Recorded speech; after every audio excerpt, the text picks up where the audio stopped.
Et si je vous disais que Jésus nous a laissé un protocole d'urgence, littéralement un protocole d'urgence, pour les premières 24 heures de la tribulation, et que pratiquement aucun chrétien n'en a jamais entendu parler dans les détails pratiques, je suis Gigi Benitez, journaliste, enquêteur. Eh bien, cela fait plus de 5 décennies que je parcours cette planète. J'ai posé mes pieds dans plus de 100 pays. J'ai écrit 60 livres. Et croyez-moi quand je vous dis qu'après tout ce que j'ai investigué, après chaque témoignage, chaque parchemin ancien, chaque conversation dans les collines de Judée ou dans les gorges de Petra, ce que je vais partager avec vous aujourd'hui est, comment dire, peut être l'instruction la plus concrète, la plus opérationnelle que Jésus ait jamais donnée à ceux qui croient en lui. Je vous préviens d'une chose dès maintenant. Ce que je vais vous révéler dans la dernière partie de cette conversation va transformer radicalement votre compréhension des textes prophétiques, parce que nous ne parlons pas de métaphores vagues ni d'interprétations ésotériques. Nous parlons d'un plan d'évacuation, véritablement un plan d'évacuation conçu il y a 2 millénaires pour un événement qui se rapproche de plus en plus. La plupart des pasteurs n'en parlent jamais en chair. Les enseignants de prophétie, bon, ils le mentionnent en passant, mais n'entrent jamais dans les détails logistiques. Et pourtant, c'est là, dans les Écritures, claires comme l'eau du lac de Tibériade par une matinée sans vent. Laissez-moi vous raconter quelque chose qui m'est arrivé en avril 2018. J'étais à Jérusalem, précisément sur le mont des Oliviers, exactement à l'endroit où Jésus s'est assis avec ses disciples pour donner ce discours que nous connaissons comme le discours des Oliviers. Il était tôt, 6h30 du matin, le soleil commençait tout juste à illuminer les murailles dorées de la vieille ville.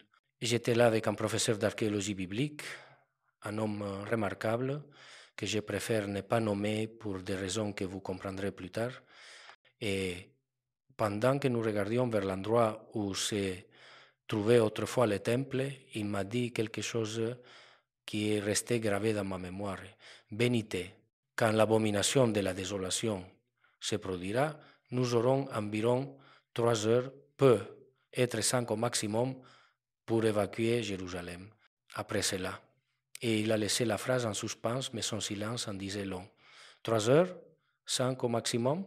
À ce moment-là, je n'ai pas complètement compris l'urgence, mais ensuite, quand j'ai commencé à relier les textes de Matthieu 24, de Daniel, d'Apocalypse 12, quand j'ai parlé avec d'autres professeurs, avec des historiens, avec des officiers israéliens à la retraite qui ont étudié les plans d'évacuation d'urgence de Judée, j'ai compris que cet homme n'exagérait pas.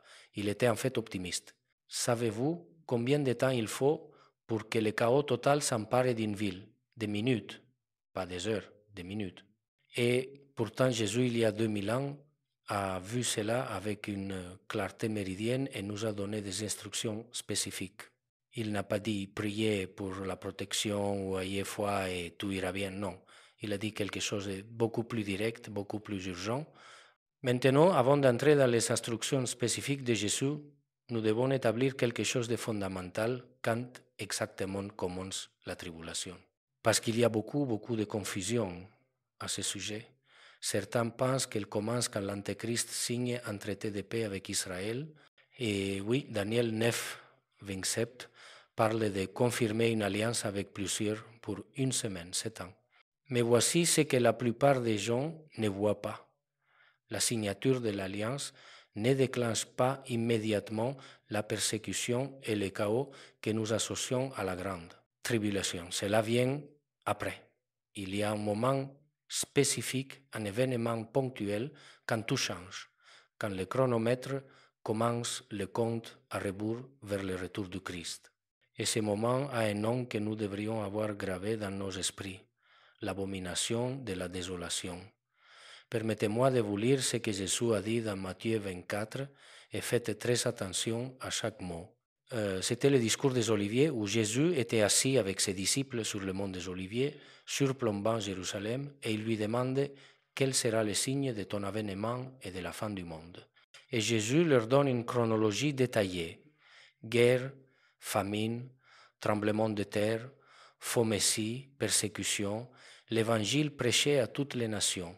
Mais ensuite, il dit quelque chose qui devrait faire que chaque croyant fasse très attention. Matthieu 24, 15. C'est pourquoi, lorsque vous verrez l'abomination de la désolation dont a parlé le prophète Daniel établie en lieu, sans que celui qui lit fasse attention.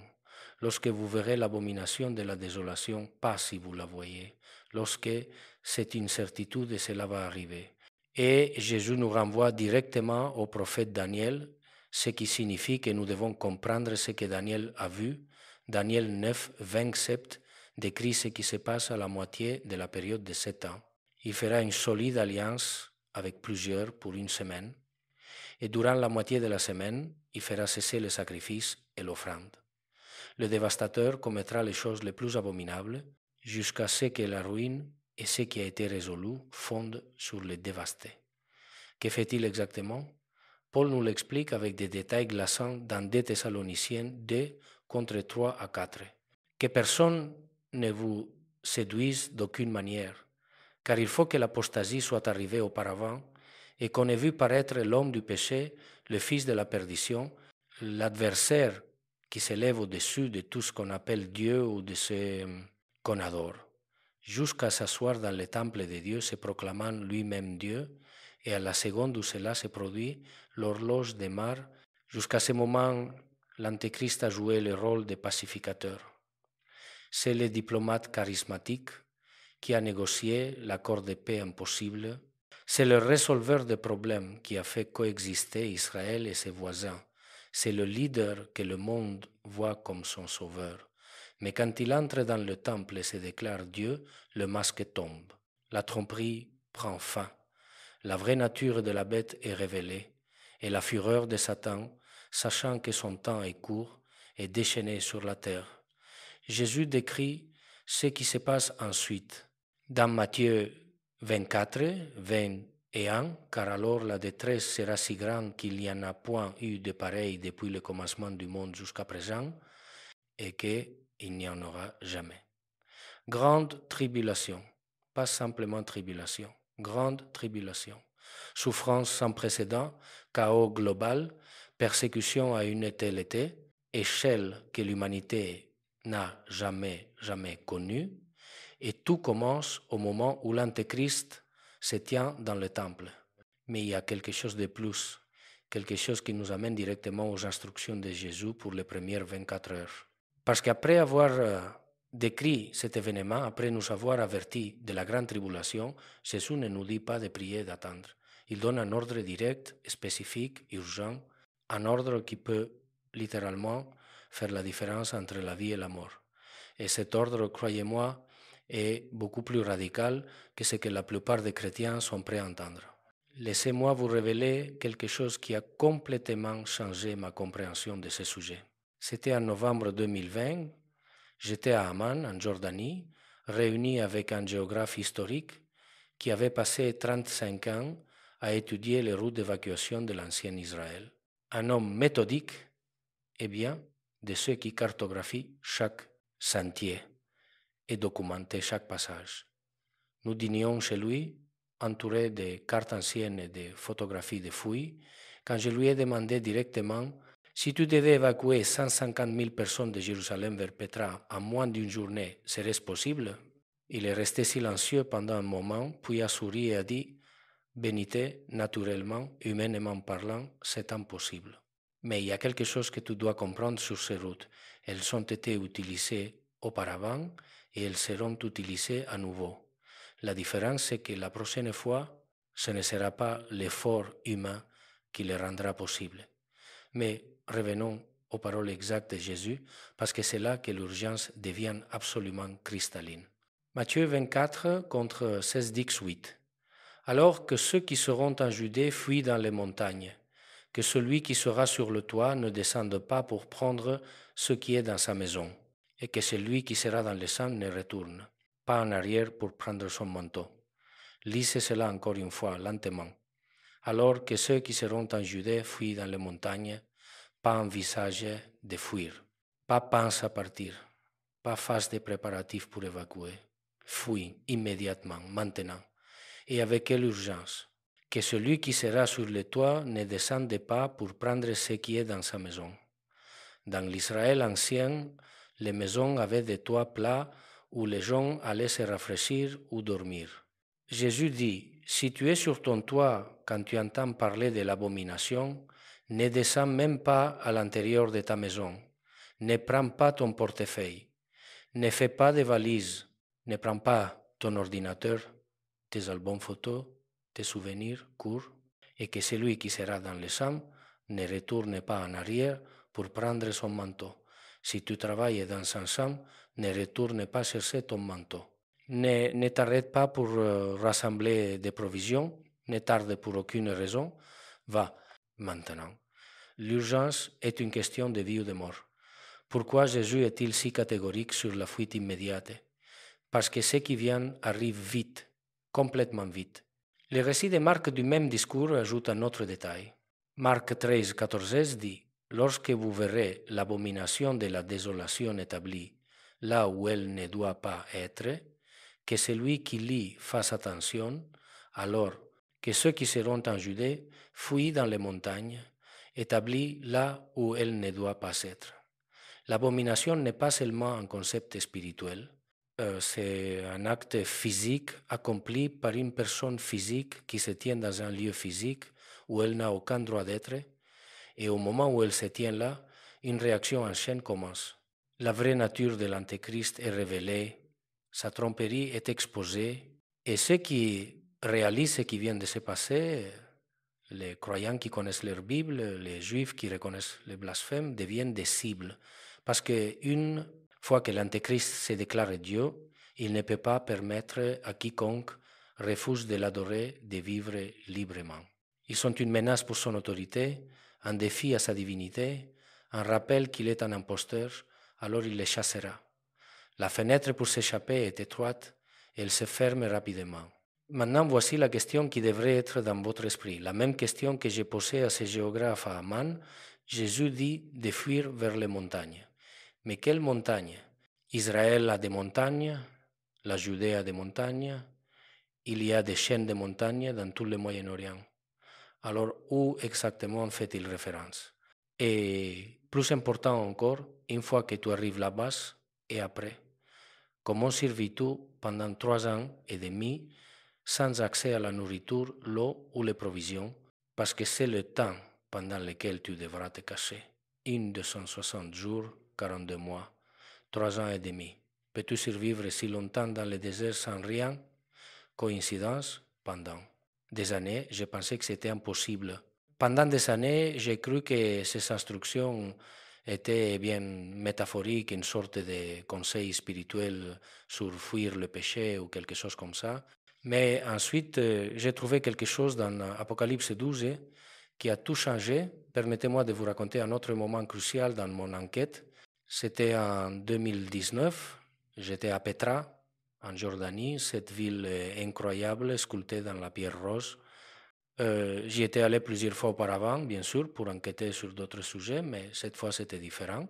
Cette fois, j'étais là spécifiquement pour comprendre si cet endroit pouvait être le refuge que Jean décrit dans l'Apocalypse.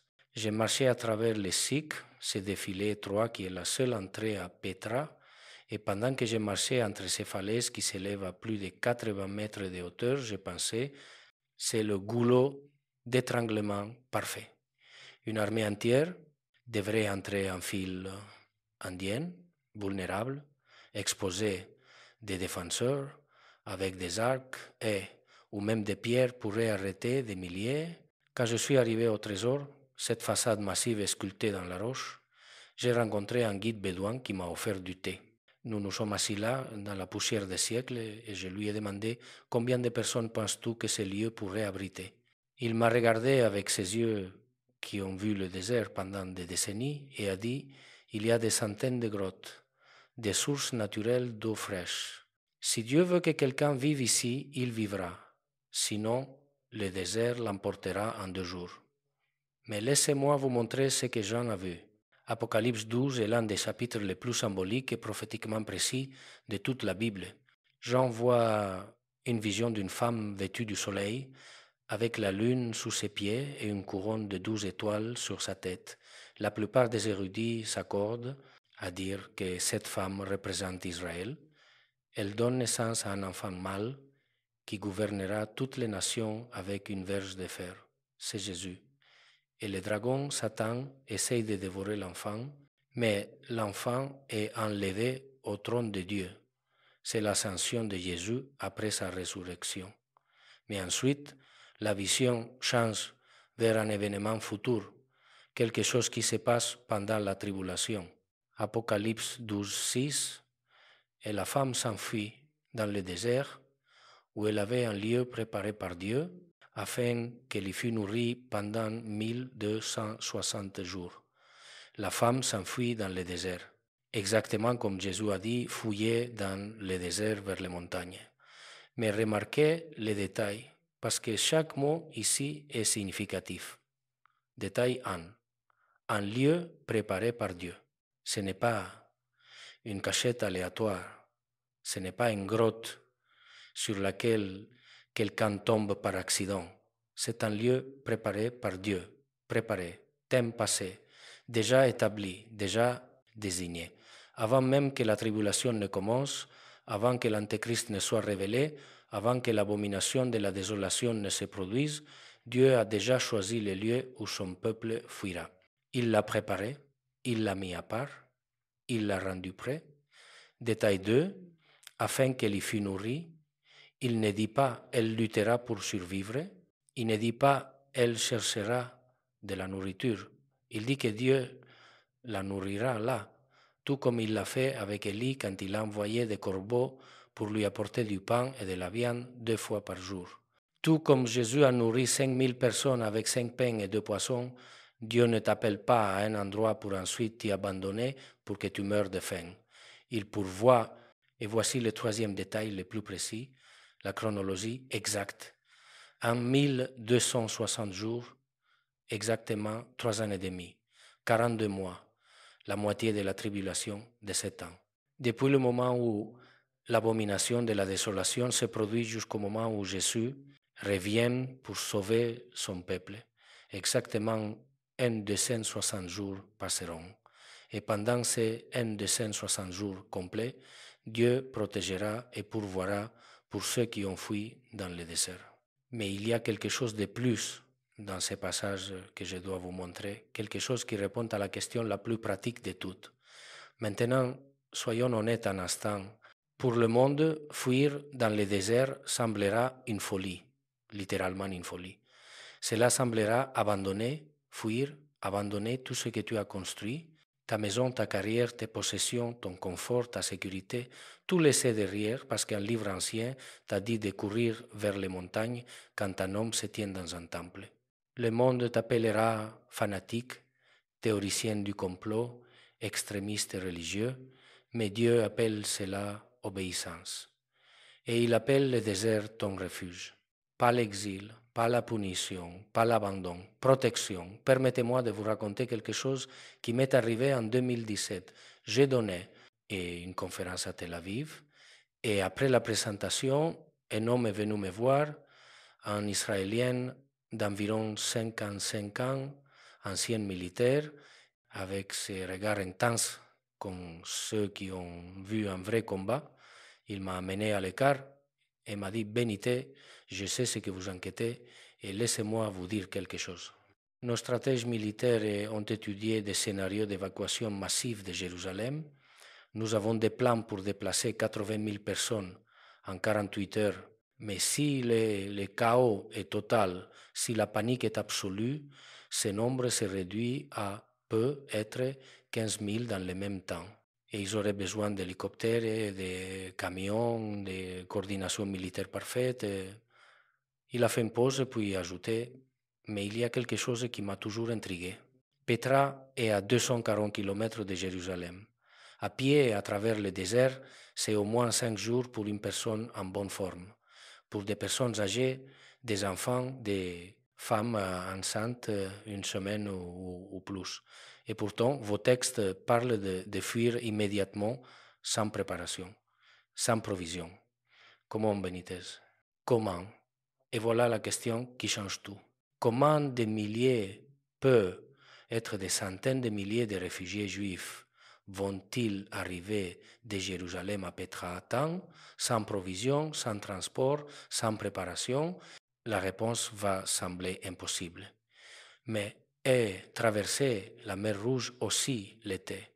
Revenons à Apocalypse 12, parce qu'après qu'ils envoient la femme fuir dans le désert, ils voient quelque chose d'autre, quelque chose qui défie toute explication naturelle. Apocalypse 12, 14. Et les deux ailes du grand aigle furent données à la femme, afin qu'elle s'envolât au désert vers son lieu, où elle est nourrie en temps, de temps et la moitié d'un temps, loin de la face du serpent. Et les deux ailes du grand aigle furent données à la femme. Maintenant, certaines personnes lisent cela et pensent immédiatement que c'est symbolique. Les ailes représentent la vitesse ou la protection ou quelque chose de spirituel. Mais je veux que vous considériez la possibilité que cela soit littéral, complètement littéral. Ce n'est pas la première fois que Dieu utilise cette image. Dans Exode 19 contre 4, quand Dieu a fait sortir Israël d'Égypte, il a dit « Vous avez vu ce que j'ai fait à l'Égypte et comment je vous ai porté sur des ailes d'aigle et amené vers moi. Je vous ai porté sur des ailes d'aigle. Dieu a délivré Israël de l'esclavage en Égypte, non par leur propre force ou planification, mais par une intervention surnaturelle. Plaît l'ouverture de la mer Rouge, une colonne de nuée le jour et de feu la nuit. Et il décrit cette délivrance comme les porter sur des ailes d'aigle. Maintenant, dans l'Exode, c'est clairement un langage métaphorique décrivant la provision miraculeuse de Dieu. Mais dans Apocalypse 12, le contexte est différent. Jean voit une vision d'un événement futur. Et il voit la femme Israël littéralement voler vers le désert sur des ailes. Est-ce que cela pourrait être un transport angélique? Les anges pourraient-ils physiquement transporter les gens vers un lieu sûr? Absolument. Nous le voyons dans les Écritures. Quand Lot et sa famille ont fui Sodome, les anges les ont littéralement saisis et les ont sortis de la ville. Quand Philippe l'évangéliste a fini de prêcher à l'eunuque éthiopien dans Acte 8:39, l'Esprit du Seigneur enleva Philippe et l'eunuque ne le vit plus, tandis que, joyeux, il poursuivait sa route. Philippe a été transporté surnaturellement d'un endroit à un autre. Un instant, il est dans le désert, l'instant suivant, il est à Azote, à des kilomètres de là. Si Dieu peut transférer Philippe instantanément, il peut certainement transporter des milliers de réfugiés vers Petra surnaturellement, et voici ce qui est extraordinaire, ce qui maintient l'espoir vivant même face à l'impossible.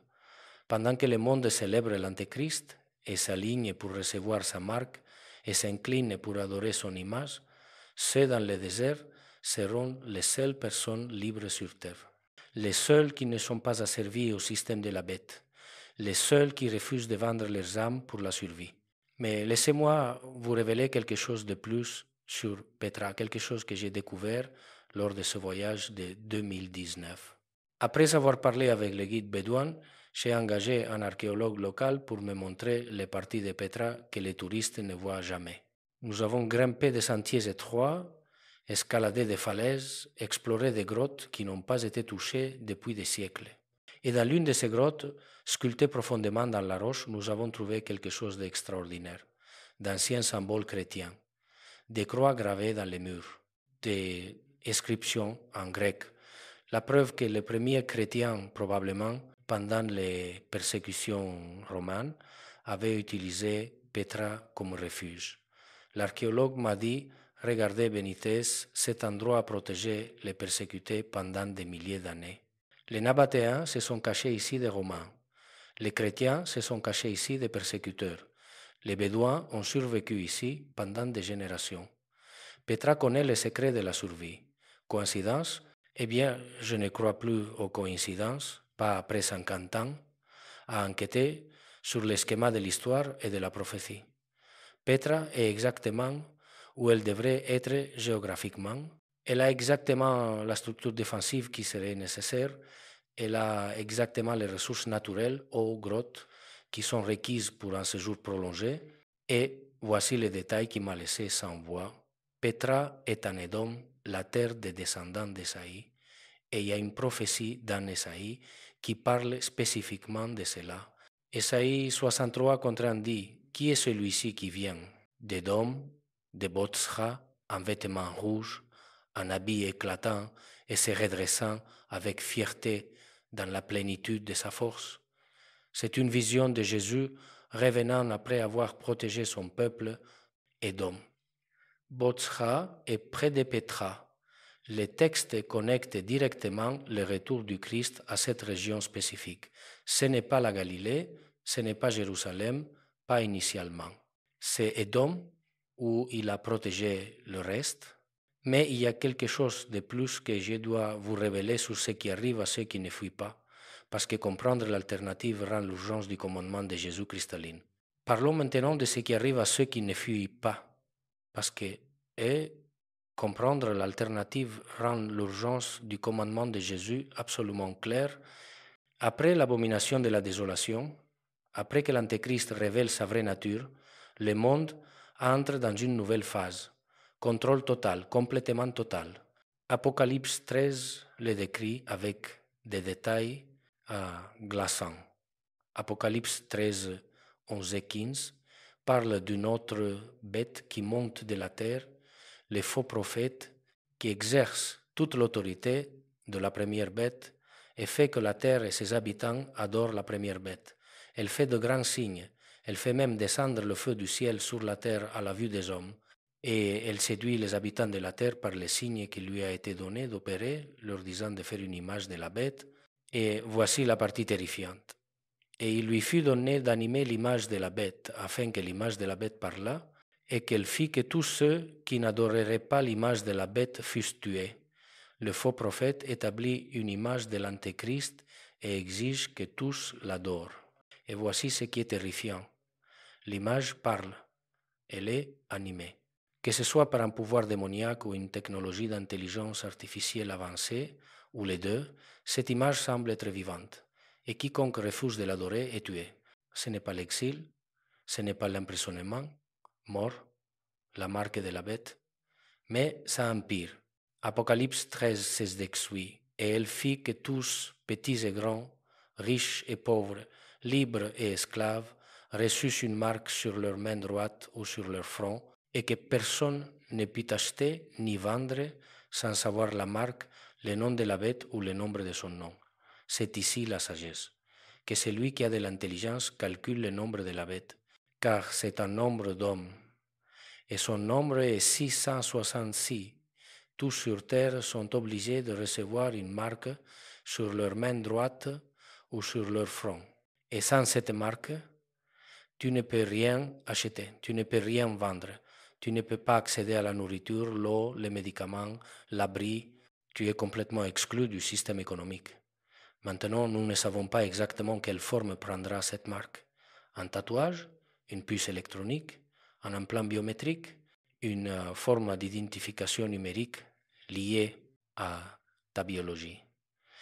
Ce que nous savons, c'est que la technologie pour mettre en œuvre un tel système existe maintenant, littéralement maintenant.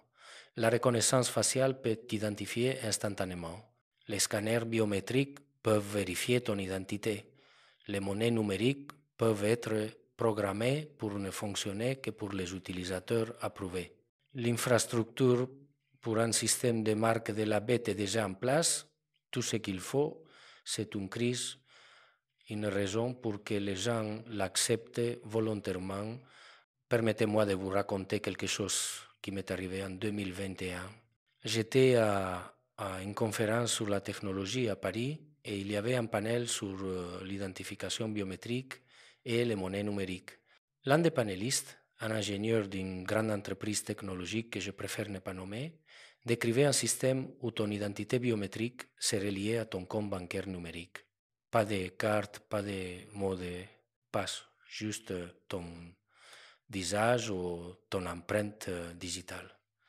Après la présentation, je l'ai approché et lui ai demandé à quel point serait-il difficile d'ajouter une composante de loyauté à ce système.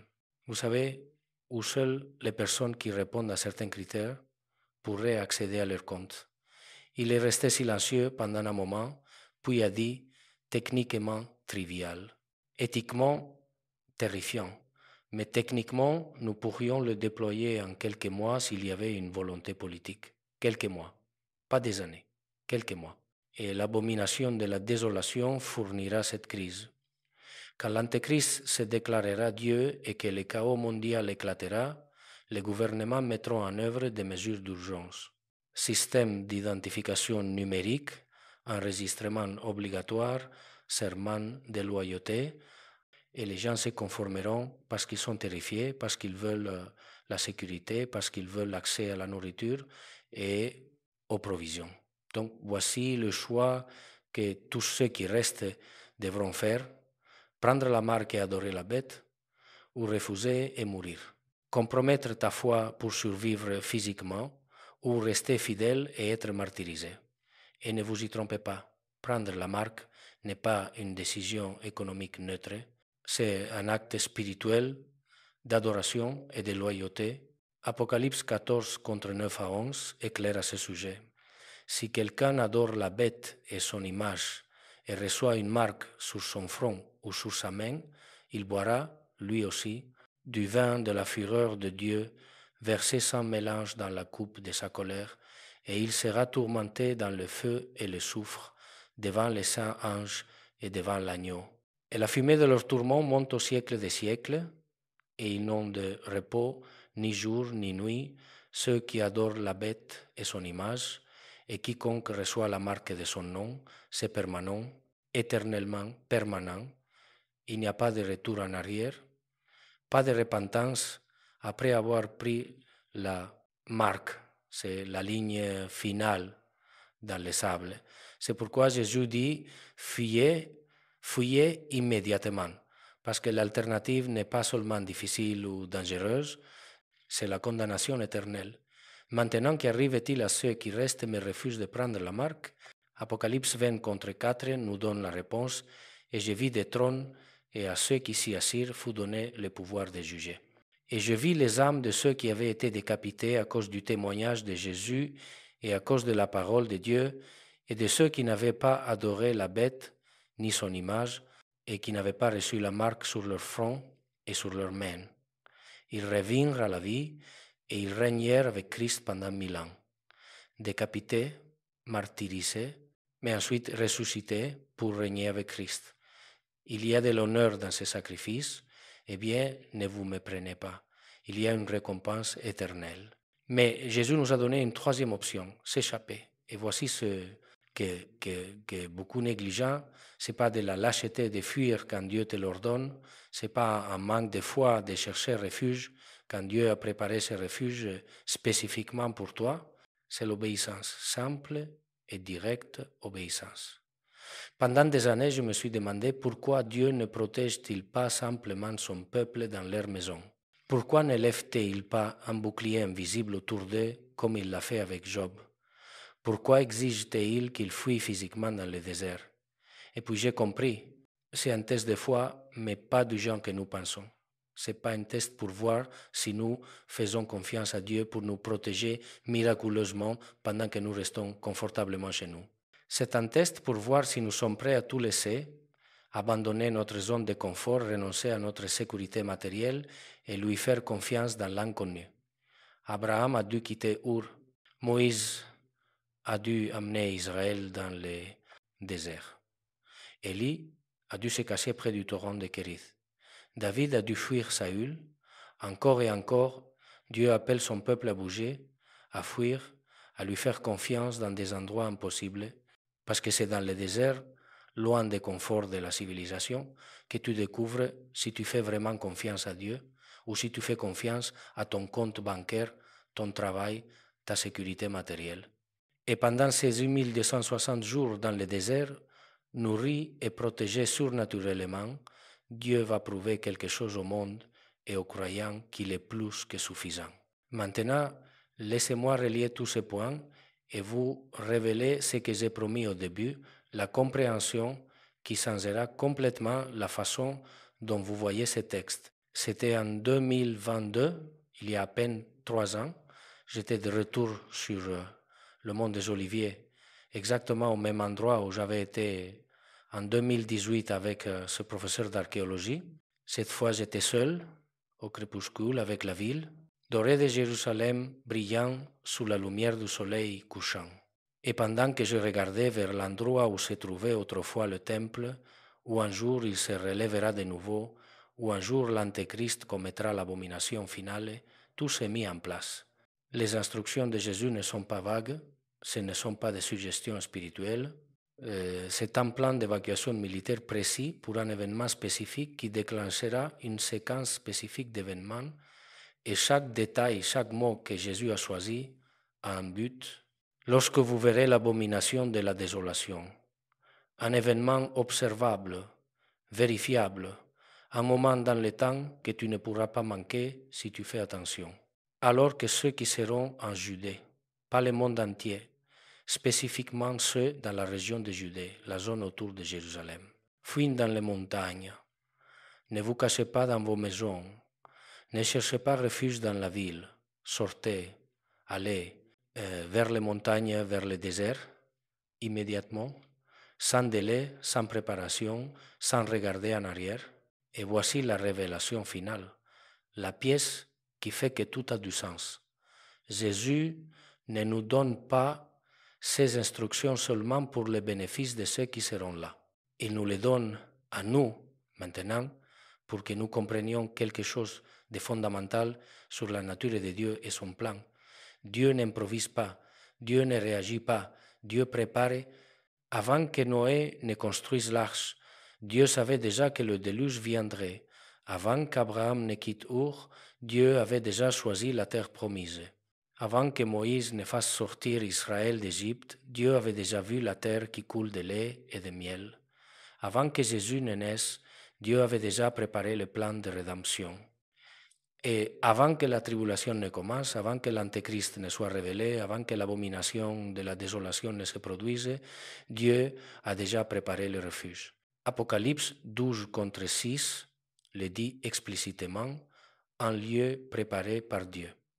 Savez-vous ce que cela signifie? Cela signifie que maintenant, en ce moment, pendant que nous parlons, ce lieu existe.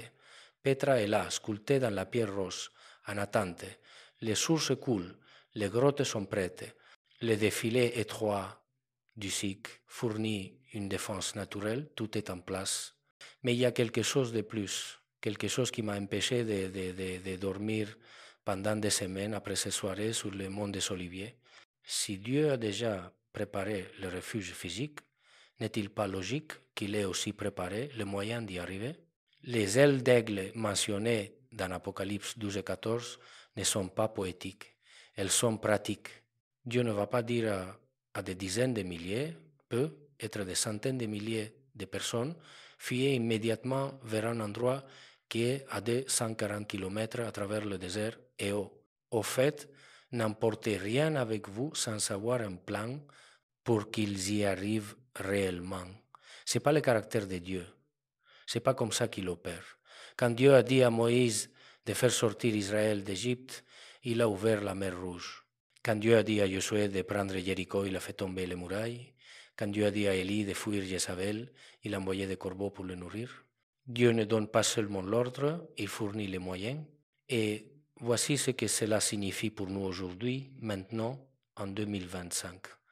Ces instructions ne sont pas seulement pour ceux qui seront à Jérusalem quand l'abomination se produira. Elles sont pour que nous comprenions comment Dieu pense, comment il planifie, comment il protège. Si Dieu a méticuleusement planifié chaque détail de ces 1260 jours de protection dans le désert, ne crois-tu pas qu'il a méticuleusement planifié chaque détail de ta vie aussi? S'il a préparé un refuge physique pour son peuple pendant la tribulation, n'a-t-il pas préparé un refuge spirituel pour toi maintenant?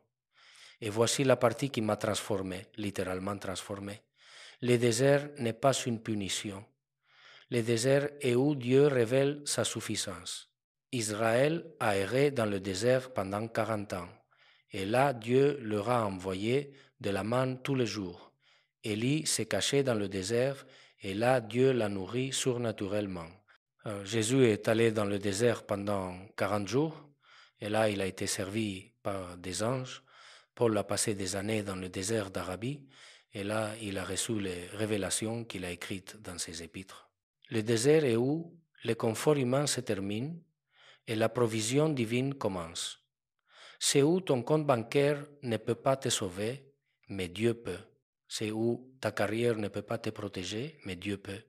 C'est où tes plans ne fonctionnent pas, mais le plan de Dieu se perfectionne. Et ces 260 jours à Petra, nourris et protégés surnaturellement, seront la démonstration la plus puissante de l'histoire humaine que Dieu est suffisant. Pendant que le reste du monde se prosterne devant la bête pour obtenir sa ration de nourriture, pendant qu'ils prennent la marque pour pouvoir acheter du pain, pendant qu'ils vendent leurs âmes pour la survie physique, il y aura un reste dans le désert qui démontre que Dieu peut soutenir son peuple sans le système du monde. C'est la révélation finale. Les premières 24 heures de la tribulation ne concernent pas seulement la survie physique, elles concernent la démonstration de en qui tu fais vraiment confiance. Fais-tu suffisamment confiance à Dieu pour tout laisser et fuir quand il dit fuis? Lui fais-tu suffisamment confiance pour aller dans un désert les mains vides? Lui fais-tu suffisamment confiance pour croire qu'il a déjà préparé tout ce dont tu as besoin? Parce que si tu peux lui faire confiance en cela, dans ces premières 24 heures cruciales, quand tout semble perdu, quand le monde s'effondre, quand la tentation de rester et de faire des compromis est écrasante, alors tu as compris quelque chose que la plupart des croyants ne comprennent jamais, que Dieu n'est pas ton plan B, il est le plan, le seul plan, le seul dont tu auras jamais besoin. Jésus nous a déjà dit quoi faire dans les premières 24 heures. Fuir, faire confiance, obéir, pas parce que nous sommes des lâches, mais parce que nous sommes obéissants. Pas parce que nous n'avons pas la foi, mais parce que notre foi est en lui, pas dans nos circonstances. Et dans ce désert, nourri par le même Dieu qui a nourri 5000 personnes avec 5 pains, protégé par le même Dieu qui a fermé la gueule des lions pour Daniel, soutenu par le même Dieu qui n'a jamais abandonné ceux qui lui font confiance, nous serons le témoignage final avant le retour du Christ. Que quand le monde demande comment survivent-ils, la seule réponse sera Dieu, parce qu'au final, c'est la seule réponse qui a jamais compté